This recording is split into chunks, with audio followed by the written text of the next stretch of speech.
ಗುರುಜಿ, ಕಾರ್ಯಕ್ರಮದ ಪ್ರಾರಂಭದಲ್ಲಿ ಒಂದು ಒಳ್ಳೆಯ ವಿಷಯವನ್ನ ಹಂಚಿಕೊಳ್ತಾ ಇದ್ರಿ ನಮ್ಮ ಜೊತೆಗೆ. ನಮ್ಮ ಬಸವಣ್ಣವ್ರು ಹೇಳ್ದಂತೆ ದೇಹವೇ ದೇಗುಲ ಅಂತ ಹೇಳಿದ್ರು. ಅದಕ್ಕೆ ಒಂದು ಸರಿ ಉತ್ತರವಾಗಿ ನೀವು ಹೇಳ್ತಾ ಇದ್ದೀರಾ, ನಮ್ಮ ಪಂಚೇಂದ್ರಿಯಗಳಲ್ಲೂ ಕೂಡ ದೇವತೆಗಳು ನೆಲೆಸಿರ್ತಾರೆ. ಹಾಗಾಗಿ ನಮ್ಮ ದಿನಚರಿಯನ್ನ ಪ್ರಾರಂಭ ಮಾಡೋ ಪರಿ ಹೇಗಿರ್ಬೇಕು ಅಂತ ತಿಳಿಸ್ಕೊಡ್ತಾ ಇದ್ರಿ. ನೋಡಿ, ಈಗ ನಾವು ದೇಹದಿಂದ ಎದ್ದೇಳಬೇಕಾದ್ರೆ ಕುಂಡಲಿ ಶಕ್ತಿಯಿಂದ ಪ್ರಾರಂಭಿಸಿ ಸ್ವಾಧಿಷ್ಠಾನದವರೆಗೂ ಬಂದಾಗ ನಮ್ಮಲ್ಲಿರ್ತಕ್ಕಂಥ ಕೇಂದ್ರ ಬಿಂದುವಾಗಿರ್ತಕ್ಕಂಥ ಗಣೇಶ ಗಾಯತ್ರಿನ ಎಬ್ಸ್ಕೂಡಿಸಿದ್ವಿ ಅಂತ. ಗಾಯತ್ರಿ ಸ್ವರೂಪದಲ್ಲಿರ್ತಕ್ಕಂಥ ಎಲ್ಲವನ್ನೂ ಪ್ರತ್ಯೇಕವಾಗಿ ಮಾಡಿದಾಗ ಜ್ಞಾನ ಅಭಿವೃದ್ಧಿ ಆಗುತ್ತೆ ಅಂತ. ಜ್ಞಾನ ಅಭಿವೃದ್ಧಿ ಆದಾಗ ಯೋಗದಿಂದ ನಿದ್ರಾವಸ್ಥೆಯಿಂದ ಪರಿಪೂರ್ಣ ಹೊರಭಾಗದಲ್ಲಿ ಬರ್ತೀವಿ, ಭೋಗದ ಹತ್ತಿಗೆ ಮೋಕ್ಷದ ಹತ್ತಿಗೆ ಬರ್ತೀವಿ.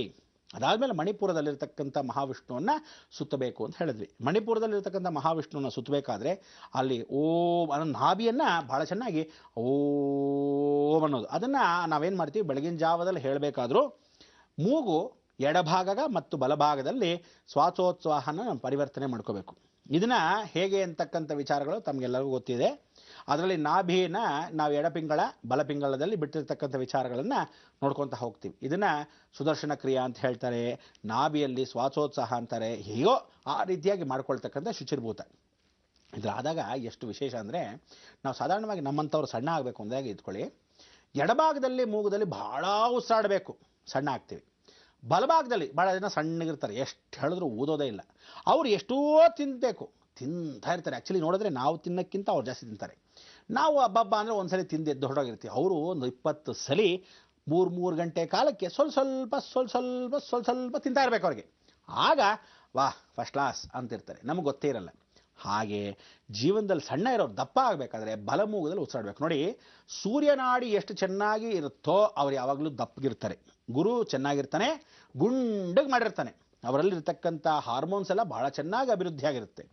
ಎಡಭಾಗದಲ್ಲಿರ್ತಕ್ಕಂಥ ಹಾರ್ಮೋನ್ಸ್ನೆಲ್ಲ ಕಮ್ಮಿ ಮಾಡ್ಕೋಬೇಕಾದ್ರೆ ಎಡಭಾಗದಲ್ಲಿ ಎಡಪಿಂಗಳವನ್ನು ಉಸಿರಾಡ್ತಾರೆ. ಅಂದರೆ ಊಟಕ್ಕೆ ಮೊದಲು ಒಂದು 4-5 ಸಲ ಅಂತ ಎಡಗಡೆನೇ ಊದಬೇಕು, ಎಡಗಡೆನೇ ಬಿಡಬೇಕು. ಅಂದರೆ ಬಲಭಾಗದಲ್ಲಿ ಮುಚ್ಚಿಟ್ಕೊಂಡೇ ಊದಬೇಕು, ಸೂರ್ಯನಾಡಿಯಲ್ಲಿ ಬಿಡಲೇಬಾರ್ದು. ಆ ರೀತಿ ಉಸಿರಾಡಿದಾಗ ನಮ್ಮಂಥವ್ರು ಭಾಳ ಸಣ್ಣ ಆಗ್ತಾರೆ. ನಾವು ಬಹಳ ಜನ ಪ್ರಯತ್ನ ಪಡೋಣ ಅಂತ ಹೇಳ್ತಾ ಇರ್ತೀವಿ, ಆದರೆ ಹೇಳ್ತಕ್ಕಂಥ ಆಚರಣೆಗೆ ನಮಗೆ ಸಮಯ ಇರಲ್ಲ. ಉಸಿರಾಡ್ತಾ ಕೂತ್ಕೊಂಡಿದ್ರೆ ಬೇರೆ ಕೆಲಸ ಯಾರು ಮಾಡೋರು? ಹಾಗಾಗೋಗಿದೆ ಪರಿಸ್ಥಿತಿ, ಎಲ್ಲರದೂ ಹಾಗೇನೆ. ಅದಕ್ಕೆ ನಾವೇನು ಹೇಳ್ತೀವಿ, ಪಂಚೇಂದ್ರಿಯಗಳಲ್ಲಿ ಬೆಳಗ್ಗೆ ಎದ್ದ ತಕ್ಷಣ ಅಟ್ಲೀಸ್ಟ್ ಬೆಳಗ್ಗೆ ನಿಧಾನಕ್ಕೆ ಮಾಡದೇ ಇದ್ರೂ ಆ ಸಮಯಕ್ಕಾದರೂ ಬೆಳಗಿನ ಜಾವ ಶ್ವಾಸೋಚ್ಛ್ವಾಸನ ಪರಿಪೂರ್ಣವಾಗಿ ನಾಭಿಯ ಮುಖಾಂತರವಾಗಿ ಉಸಿರೊಳಗೆ ಉಸಿರು ಹೊರಗಡೆ ಇಟ್ಕೊಳ್ತಕ್ಕಂಥ ಅವಕಾಶವನ್ನು ಭಗವಂತನ ಓಂ ಅಂತ ನಾಭಿಯ ಮುಖಾಂತರ ಹೇಳೋದು. ಎಬ್ಸಿದ ತಕ್ಷಣ ಕುಂಡಲಿನಿ ಶಕ್ತಿಯನ್ನು ಪಂಚೇಂದ್ರಿಯಗಳನ್ನು ಸರಿಪಡಿಸ್ಕೊಳ್ಳೋದು. ಅನಾಹತ ಅಂದರೆ ಹಾರ್ಟಲ್ಲಿ ಎಷ್ಟೋ ಜನಕ್ಕೆ ವಿಷ ತುಂಬಿರುತ್ತೆ. ಪ್ರತಿಯೊಬ್ಬನಿಗೂ ಆ ಹೃದಯ ಭಾಗದಲ್ಲಿ ವಿಷ. ನಾನು ಮೇಲೆ ಬಂದ್ಬಿಟ್ಟಿದ್ದೀನಿ, ಅವನ ಮೇಲೆ ಬರಬಾರ್ದು. ಮಾಲಿಕಾ ಪ್ರಥಮ ಪುಷ್ಪಂ. ಅದಕ್ಕೆ ನೀವೇನು ಹೇಳ್ತೀವಿ, ಅಹಿಂಸವನ್ನು ಮಾಡದೇ ಇದ್ದ ಹಾಗೆ ಮಾಲಿಕಾ ಪ್ರಥಮ ಪುಷ್ಪಂ. ನೀವೇ ಮಾಲೀಕವಾಗಬೇಕು, ಅಂದರೆ ಮಾಲವೇ ಆಗಬೇಕು ಭಗವಂತನಿಗೆ. ಪ್ರಥಮ ಪುಷ್ಪಂ, ದರಿದ್ರದವಳೆ ಬರೆಯಲಿ ಅಂತ ಎದ್ದು ಹೆಂಡ್ತಿನ ಕರೆಯೋದು. ಸಾವಿತ್ರಿ ಬಾಯಿಲಿ ಅನ್ನಕ್ಕೂ ವ್ಯತ್ಯಾಸ ಇರುತ್ತೆ. ಎದ್ದ ತಕ್ಷಣ ಅವಳನ್ನ ಕೆಟ್ಟ ಮಾತಲ್ಲಿ ಬೈಯೋದು, ಇಲ್ಲದೆ ಇದ್ರೆ ಅದೆದ್ದವನು ನನ್ನ ಮಗ ಕರಿಯ ಅವನ್ನ ಹಿಡ್ಕೊಂಡು ಹೊಡಿಬೇಕು. ರಾತ್ರಿ ಯಾವುದೋ ಯೋಚನೆ, ಇವನು ಕುಡ್ದಮ್ಮಲ ಏನೋ ಮಾಡಿರ್ತಾನೆ ಗೊತ್ತಿಲ್ಲ, ನಿದ್ದೆಲ್ಲಿ ಇನ್ನೂ ಇರ್ತಾನೆ, ಅಥವಾ ಇನ್ನೂ ಇಳಿದಿರಲ್ಲ ಹಾಳಾದವನಿಗೆ. ಅದಕ್ಕೆ ಅಲ್ಲಿರ್ತಕ್ಕಂಥ ಮಾತುಗಳನ್ನು ಸುಭಿಕ್ಷವಾಗಬೇಕು. ಅದಕ್ಕೆ ವಿಶುದ್ಧಿ.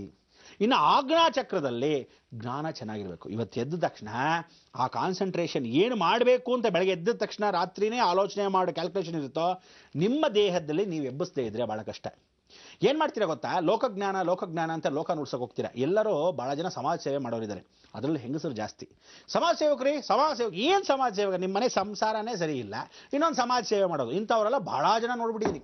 ಅದರಲ್ಲೂ ಸಮಾಜ ಸೇವೆ ಮಾಡತಕ್ಕಂಥ ಹೆಣ್ಣು ಮಕ್ಕಳಲ್ಲಿ ಬಹಳ ಜನ ಕೆಟ್ಟವರೇ ಇದ್ದಾರೆ, ಒಳ್ಳೆಯವರು ಕೆಲವರು ಮಾತ್ರ. ಎಲ್ಲಿ ಆರಿಸ್ಕೊಂಡು ಕೈಯಷ್ಟು. ನಿಜವಾಗಿ ನೋಡಿ, ಸರೋಜಿನಿ ನಾಯ್ಡು ಇಂಥವರೆಲ್ಲ ಸಮಾಜ ಸೇವೆಗೆ ನಿಜವಾಗ್ಲೂ ಪಣ ತೊಟ್ಟವರು.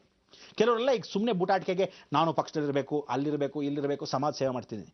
ಪ್ರಾಣಿಗಳಿಗೋಸ್ಕರ ಓಡಾಡ್ತಾ ಇರತಕ್ಕಂಥದ್ದು ಮೇನಕಾ ಗಾಂಧಿ. ಅದಕ್ಕೆ ಸಮಾಜ ಸೇವೆ ಅಂದರೆ ನಿಮ್ಮಲ್ಲಿ ಸ್ವಾರ್ಥ ಬಿಟ್ಟು ನಿಸ್ವಾರ್ಥ ಸೇವೆಗೆ ಸಮಾಜ ಸೇವೆ.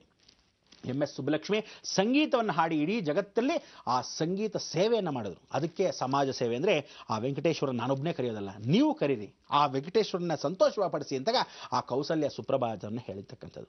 ಇದೆಲ್ಲ ನಿಜವಾದ ಸಮಾಜ ಸೇವೆ.